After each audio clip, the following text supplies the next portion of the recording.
నారా లోకేష్ రాజీనామా చేయాలని అడుగుతున్నారు. నారా లోకేష్ విద్యాశాఖ మంత్రి.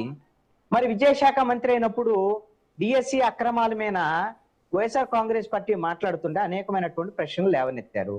మరి దానికి నారా లోకేష్ ఇప్పటి వరకు ఒక్క ప్రెస్ కాన్ఫరెన్స్ పెట్టాడా? ఇప్పటి వరకు ఒక్క ప్రెస్ కాన్ఫరెన్స్ కూడా పెట్టలేదు. ఏం అడుగుతున్నాడు? ఆయన సమాధానం అడిగితే సవాల్ విసురుతున్నాడు. ఏమని? జగన్మోహన్ రెడ్డి వస్తాడా, రమ్మనండి, నేను చర్చకి సిద్ధమని. నువ్వు చర్చించమని నిన్నెవడు అడిగాడు? నువ్వు చెయ్యాల్సిందేంటి? మీ ప్రభుత్వం మీద ఆరోపణలు వచ్చాయి. డిఎస్సికి సంబంధించినటువంటి నియామకాల మీద అక్రమాలు జరిగాయనే ఆరోపణలు ఉన్నాయి. ఇలాంటప్పుడు సమాధానం చెప్పాల్సిన ఆంధ్రప్రదేశ్ ప్రభుత్వం, విద్యాశాఖ మంత్రి. అదే విధంగా అధికారులందరూ వీళ్ళు సమాధానం చెప్పారు ఎక్కడా లేనటువంటి, ప్రపంచంలో లేనటువంటి విధంగా అని చెప్పి నాకు సురేంద్ర నాయుడు గారు చెప్తున్నారు. వాళ్ళ ఉద్యోగ నిర్వహణ భాగం అది, కార్యనిర్వాహక వ్యవస్థ అది. వాళ్ళు సమాధానం చెప్పారు. సమాధానం చెప్తే సమాధానాల్లో మొత్తం పరిష్కారం ఏం దొరకలేదు. ఏవైతే ఆరోపణలు ఉన్నాయో ఆరోపణలన్నిటికీ సమాధానాలు ఏమి దొరకలే. ఉద్యోగులు అధికారులు వచ్చి చెప్తే ఇంకా అనుమానాలు కొన్ని పెరిగాయి. ఈ నిమిషం దీంతో ఒక 36,000 గ్రీవెన్సెస్ పెండింగ్ లో ఉన్నాయి డిఎస్సికి సంబంధించినటువంటి విషయంలో. నాకు తెలిసి 36,000. ఎస్, మాకు మా ర్యాంక్ వచ్చినా కానీ ఉద్యోగం ఇవ్వలేదు, ఇలాంటి ఎన్ని గ్రీవెన్సెస్ పెట్టుకున్నాయి 36,000 ఉన్నాయి. వాళ్ళందరికీ ఎవరు సమాధానం చెప్తారు?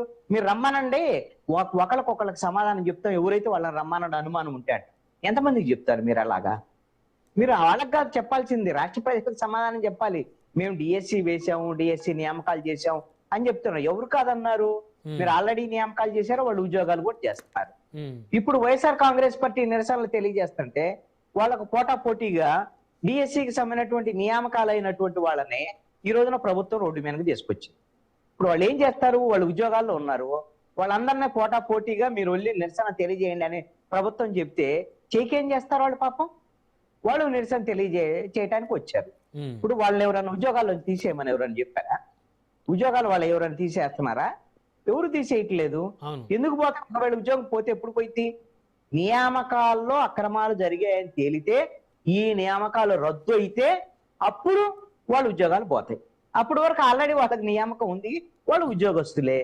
వాళ్ళు వచ్చి నిరసనలు వ్యక్తం చేయాల్సినటువంటి అవసరం లేదు. అది ప్రభుత్వంలో ఉండేటువంటి వాళ్ళ ఒత్తిడి మేరకు చేయిస్తున్నటువంటి అంశం. రెండో అంశం ఏమంటున్నారు సురేంద్ర నాయుడు గారు కానీ వీళ్ళందరూ కానీ, వైఎస్ఆర్ కాంగ్రెస్ పార్టీ ఉద్యమంలో జంజీలు లేరు. జంజీలు అంటే ఏంటి?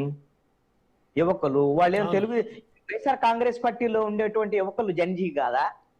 రెండోది, డిఎస్సి అభ్యర్థులు లేరు, లేకపోతే డిఎస్సి రాసినటువంటి అభ్యర్థులకు సంబంధించినటువంటి వాళ్ళ బాధితులు లేరు అని చెప్పేసి ఇవన్నీ కూడా మాట్లాడుతున్నారు. ఇప్పుడు నేను ఒకటి అడుగుతాను. మొన్న ఎక్కడైతే నీట్ పరీక్షకు సంబంధించినటువంటి పరీక్షా పేపర్ల లీకేజీకి వ్యతిరేకంగా సిజేపీ పిలుపు మేరకు ఢిల్లీలో ధర్నా చౌక్ లో, జంతర్ మంతర్ లో పెద్ద లక్షలాది మంది వచ్చి నిరసన తెలియజేశారు. వాళ్ళందరూ నీట్ పరీక్ష రాసిన వాళ్ళ, నీట్ పరీక్ష పేపర్ కి సంబంధించిన లీకేజ్ వల్ల నష్టపోయినటువంటి వాళ్ళ, చాలా మంది ఐటీ ఉద్యోగులు ఉన్నారు, ఇతర ఉద్యోగాలు చేసేవాళ్ళు ఉన్నారు, నిరుద్యోగులు ఉన్నారు, ఉద్యోగాల కోసం ఉండేటువంటి వాళ్ళు ఉన్నారు, కొంతమంది చదువుకునే పిల్లలు ఉన్నారు. ఎందుకు? మన విద్యా వ్యవస్థ బాగలేదు, నీట్ పరీక్ష ఈ విధంగా పదే పేపర్ లీక్ అవుతుంది, దీనివల్ల కొంతమంది పిల్లలు ఆత్మహత్యలు చేసుకున్నారు. ఆ ఆత్మహత్యలు చేసుకున్నటువంటి పిల్లల తల్లిదండ్రులు కూడా అందరేమి రాలేదు అక్కడికేమి. మరి వాళ్ళు రాకుండా మీరు ఎందుకు చేస్తున్నారు అని అంటే, ఏం వాళ్ళు వస్తేనే చేయాలా? వైఎస్ఆర్ కాంగ్రెస్ పార్టీ అనేది ఒక ప్రతిపక్ష పార్టీ. ఒక ప్రతిపక్ష పార్టీ అయినప్పుడు వాళ్ళ బాధ్యత అది. ప్రతిపక్ష పార్టీగా ఒక సమస్య ఉంటే బాధితులు కూడా ముందు పెట్టి చేస్తే బాగుంటుంది కదా, అసలు బాధితులే లేరు అనేది సురేంద్ర నాయుడు గారు మాట్లాడుతున్నమాట. ఇక్కడ చాలా కీలకమైనటువంటి ఒక ప్రస్తావన చెప్తాను. ఎందుకు బాధితులు రావటం చెప్పనా అండి? ఇప్పుడు వచ్చిన ఈ నిరసనల్లో బాధితులు గిన పాల్గొంటే ఆ బాధితులను గుర్తించి మరి వాళ్ళ మీద కేసులు పెట్టి భవిష్యత్తులో మీకు ఉద్యోగాలు కూడా రాకుండా చేస్తామని బెదిరించే అవకాశాలు ఉన్నాయి. ఈ డిఎస్సి కాకపోతే ఇంకొక ఉద్యోగం అనవుతుంది ఏదన్నా. అంతేగాని ఇప్పుడు దీనికోసం వచ్చి ఈ కేసులు పెట్టించుకొని భవిష్యత్తులో ఉద్యోగాలు కోల్పోయేటువంటి పరిస్థితులు నిరుద్యోగులు వాళ్ళు చిన్న ప్రాణాలండి వాళ్ళే. ఏదో ఉద్యోగం కోసం, ఉద్యోగం వస్తే జీవితం గడిచిపోయింది అనేటువంటి దీంతో ఉండేటువంటి వాళ్ళు వచ్చి ఇప్పుడు కేసులు పెట్టించుకుంటారా? వాళ్ళు వస్తారా? ఇప్పుడు వచ్చి బహిరంగంగా వచ్చి ఈ ప్రభుత్వం విమర్శలు చేస్తారా? నారా లోకేష్ మాకు అన్యాయం చేశాడు చెప్తారా? అంటే అంటే చెప్పేదే భయపడతారనే ప్రభుత్వం అధికారంలో ఉంది కాబట్టి బాధితులు ముందుకు రావడానికి భయపడి రావట్లేదు అంటారు మీరు. కేసులు పెడతారండి వాళ్ళ మీద, ఓకే. పెట్టి భవిష్యత్తులో వాళ్ళకు ఉద్యోగాలు రాకుండా చేసే ప్రమాదం ఉంది. ఓకే. అందుకని రారు ఎవరు, ఏ బాధితుడు రాడు. వైఎస్ఆర్ కాంగ్రెస్ పార్టీ కాదు, ఎవరు చెప్పినా రారు. మీరు కాకపోతే ఉద్యోగం కాకపోతే నేను ఇంకో 4 పరీక్షలు రాసుకొని ఏదో నా బాధలు నేను పడతాను, ఏదో ఒక ఉద్యోగం వస్తలే, ఉన్నటువంటి అవకాశాలు ఏడపోగొట్టుకుంటామని రారు. ఇంకొకటి, నిరసన వ్యక్తం చేస్తుంటే బోండా ఉమా మహేశ్వరరావు వెళ్ళి విజయవాడలో ఆ విధంగా దాడులు చేసేటువంటి పరిస్థితి ఎందుకు వచ్చిందండి? నీవు ఇప్పుడు వైఎస్ఆర్ కాంగ్రెస్ పార్టీ నిరసన వ్యక్తం చేసింది, వాళ్ళకి పర్మిషన్ లేదు అనుకోండి, పర్మిషన్ తీసుకోలేదు, చట్ట వ్యతిరేకంగా చేస్తున్నారు. చట్ట వ్యతిరేకంగా చేస్తే వాళ్ళని నిరోధించాల్సినటువంటి పని ఎవరిది? చట్టబద్ధంగా పోలీసులు. అంతే తప్ప బోండా ఉమామహేశ్వరరావు వెళ్ళి జనాన్ని వేసుకొని వెళ్ళి తెలుగుదేశం జెండాలు వేసుకొని వెళ్ళి దాడులు చేస్తాడా? ఏంటది? రౌడీజం చేయడానికే మీకు అధికారం ఇచ్చింది. వైఎస్ఆర్ కాంగ్రెస్ పార్టీ ఇదే చేసింది అబ్బా అధికారంలో ఉన్నప్పుడు. తెలుగుదేశం వాళ్ళు గుర్తు పెట్టుకోవాలి. మీరు ఇప్పుడు మొన్న మీరు మర్చిపోతున్న 2.5 ఏళ్ళు కూడా కాలేదు ఈ ప్రభుత్వం వచ్చి. ఏదైతే పవన్ కళ్యాణ్ విశాఖపట్నం వెళ్తే ఏ విధంగా రోజా మిగతా మంత్రులు ఏ విధంగా అడ్డుకున్నారు, దౌర్జన్యం చేశారు, అంతా చూసాం కదా అధికారం ఉందని. తర్వాత కుప్పం ఎమ్మెల్యే మాజీ ముఖ్యమంత్రి చంద్రబాబు నాయుడు వెళ్తే అదే రోజు అదే సమయానికి వైఎస్ఆర్ కాంగ్రెస్ పార్టీ వాళ్ళు ర్యాలీకి పిలిపిస్తారు, ఘర్షణ జరిగింది. ఏంటిది? ఇది మీరు చూడండి. అదే విధంగా పెద్దిరెడ్డి రామచంద్రారెడ్డి నియోజకవర్గంలో మీకు గుర్తుంటే బ్రహ్మనాయుడు గారు చంద్రబాబు నాయుడు రైతులకు సంబంధించినటువంటి సమస్య మీద వెళితే అక్కడ వైఎస్ఆర్ కాంగ్రెస్ పార్టీ వాళ్ళు అడ్డుకొని ఘర్షణ జరిగితే పెద్ద ఘర్షణ జరిగి అక్కడ పోలీసుల మీద రాళ్ల దాడి జరిగి పోలీసు వేను కూడా తగలబెట్టినటువంటి పరిస్థితి. తీరా వచ్చేసరికి ఎవరి మీద పెట్టారు కేసులు? హత్యాయత్నం కేసు చంద్రబాబు నాయుడు మీద, తెలుగుదేశం వాళ్ళ మీద. వెళ్ళిందేమో రైతులకు సంబంధించినటువంటి సమస్య.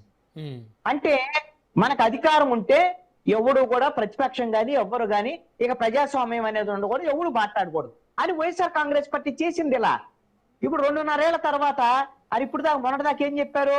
మేము నిరసనలు తెలియజేసుకోండి, మీరు ధర్నా చౌక్ తెలుసుకోండి, మేమేమన్నా హౌస్ అరెస్టులు చేస్తున్నామో వైఎస్ఆర్ కాంగ్రెస్ పార్టీ లాగా.